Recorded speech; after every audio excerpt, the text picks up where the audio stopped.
about Interstate 76, you're probably one of two people. Those that actually listen to Alex Austin's interviews, or those that watch old LGR videos. If you're coming to this channel though, I'm gonna assume you're from the Alex Austin crowd. If you don't know why, it's because Alex Austin based one of his most popular games, Sub Rosa, on Interstate 76. If you don't see the similarities here, have a side-by-side view. The characters of Sub Rosa have slightly more details than the characters of Interstate 76, but besides that, they look pretty much identical. The 70s cars and styles of Interstate 76 kind of blends into Sub Rosa with a perfect mix. Now, I'm not here to compare Sub Rosa to Interstate 76, I'm here to talk about one of the most obscure games Activision has ever released. Now, let's get on the highway.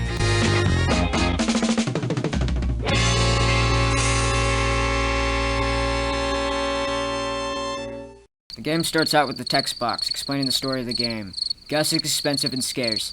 Crime is rampant, and no one seems to care. If you think this plot is similar, it's probably because it is. This game is heavily based on the first Mad Max movie, in which this 1970s oil crisis gets even worse and everybody's fighting for oil. Gangs are more rampant and everybody's relying on the vigilantes to help them out, or in this movie's case, the Bronze. The cutscene shows off our main character in a chase, or one of the main characters at least. Behind them is one of the big baddies of the game. Get used to this face. Soon, our character is driven into a junkyard full of vehicles.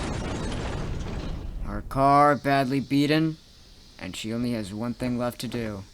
She gets out of her car with a gun. Damn. One magazine. Soon, our villain does too.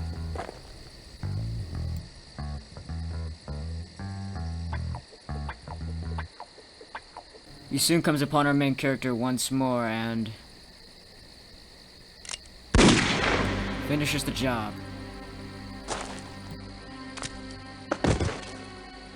But just as he's about to finish her off, our main character's love interest and side character comes in blazing. However, he's too late, but still manages to scare him away. Find my brother. Tell him. And thus we are thrown into the world of Interstate 76.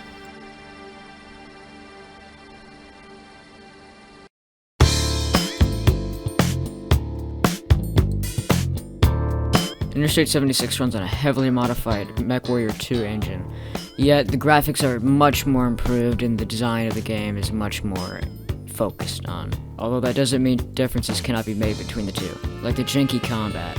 I can't tell you how many times I have stopped playing this game for a little bit because of the combat. There are points in this game where you should not be fighting at all, yet you're forced to. Like the moon level, where there's anti-gravity and you have to compete with the other racers before battling. This is because during the race they get to attack you, and they can kill you, but you can't kill them. This is really annoying, because after the race you have to fight them with a very damaged car. This took me over a night to finish, and I do not like admitting that. However, there are some points in this game which are really fun. The combat sections in this point aren't always bad and terrible.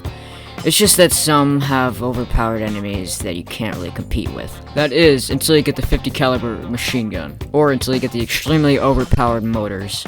Speaking of upgrades, here's the car upgrade screen. You can change out your engines, repair anything you get from this field salvage, and get better special items such as the cup holders, which provide a wide variety of different effects. One more thing to mention is if you run out of ammo or your guns stop working, or if you didn't even bring any guns, you can start shooting outside of the windows. I find this kinda cool, as you can do drive-by shootings on the fellow cars. And yes, you can kill other people. And I know that might sound weird, but I'm saying that because this is actually really weak. It's actually more of a finishing move.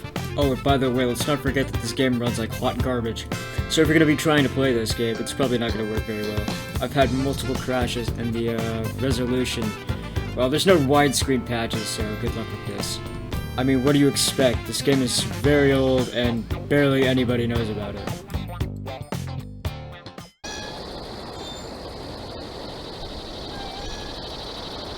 Time to focus on the real plot. You play as Groove Champion, later called Swinger.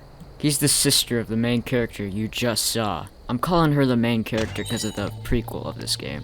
But that's not important. What is important is this character right here, Taurus. Or his codename, Stampede.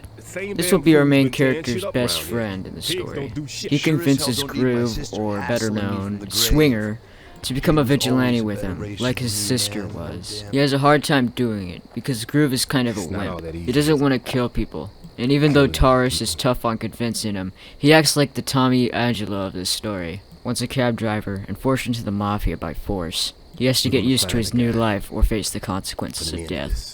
We're also introduced to other characters, like Skeeter, who finds scrap parts and attaches them to the piranha. Groove's car. We also come upon other vigilantes later in the story.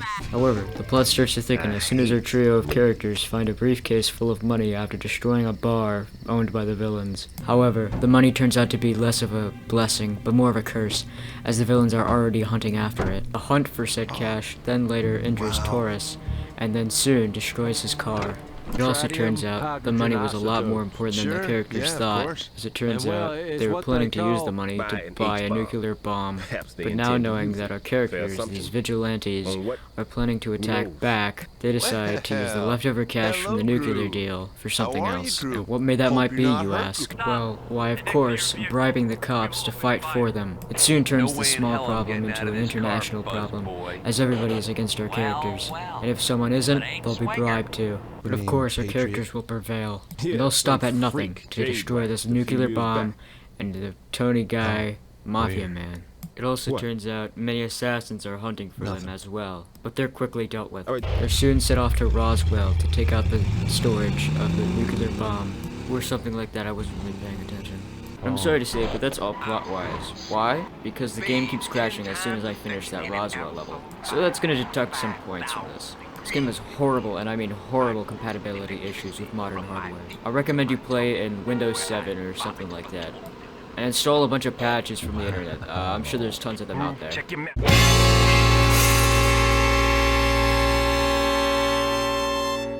The short answer, hell no. The long answer, sure. But only if you're a real big fan of old DOS games. This game runs like absolute garbage on my computer. And that there's like a strong misconception that, as soon as technology starts improving, of course the older stuff will be like great, right? No. This is horrible. I mean, look at the footage. Look at that rendering. Look what's happening. I didn't even see that coming. And then I'm stuck on the side. Oh, look at that. Now I have to drive back around. This isn't even scripted. I'm pissed off. If you want a good DOS game, just go play Syndicate. And don't even buy it from EA Origin or the GOG Galaxy thing. Just go pirate it. Even if there's a sale, just don't give EA any money. Good God, do you see what they do nowadays? And my final verdict? If you're masochistic enough, 4 out of 10. This game is pain, suffering, and don't forget, I'm not sure if my voice changed over the course of these 4 or 3 months, but probably did. This is also intended for a different channel, but I decided to just put it on here.